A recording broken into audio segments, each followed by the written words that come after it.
You know that absolutely terrible feeling? The conversation ends, you walk away, and suddenly, like 10 minutes later, your brain knows the exact perfect English sentence you should have said. Oh man, yeah, the perfect sentence just fully formed, arriving way too late to actually use it. Right, exactly. Welcome back to English Unfiltered. I am Alex. And I'm Jamie. So today we are looking at why your English brain, completely freezes up during a live conversation, but then works perfectly the second you are alone. Yeah, I mean, it is a universal experience, right? But the crazy thing is, it is not actually a language failure at all. It is literally a temporary system crash. Wait, a system crash? I mean, that actually makes so much sense because communicating in a second language is basically this massive cognitive overload. Exactly. Like in your native language, you're not really thinking about grammar. The words just sort of appear. Right, but in English, you are translating, organizing, and trying to speak all at the exact same time. It is like trying to run 5 heavy apps on a really old smartphone.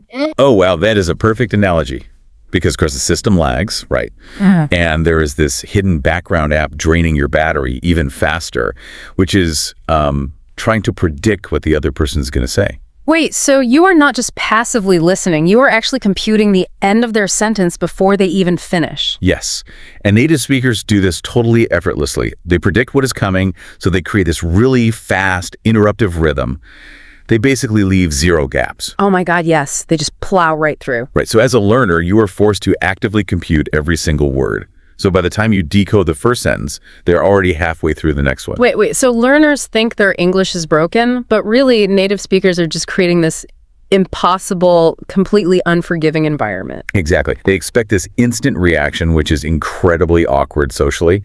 And the learner feels that impatience, which actually triggers a mild fight or flight response. Oh, so the anxiety spikes, and that physically diverts energy away from the part of the brain that processes language. You are literally trapped. Right. You are stuck processing a previous thought while they demand a reaction right now, which perfectly explains why clarity miraculously returns the second you walk away. Because the social panic disappears, the conversation ends, the pressure is off, and boom, perfect English. Yeah, your brain finally has the bandwidth again. But the emotional toll in that moment is brutal.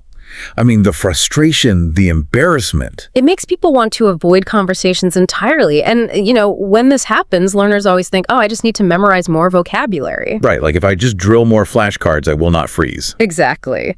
But if this is a processing issue, pouring more vocabulary into a lagging system is not going to fix the crash, is it? No, it is never a vocabulary problem. I mean, you already know the words. That is exactly why you remember them perfectly in the shower later on. Right. It is a real-time pressure problem. Wow. So fluency is not just about cramming more words into your head.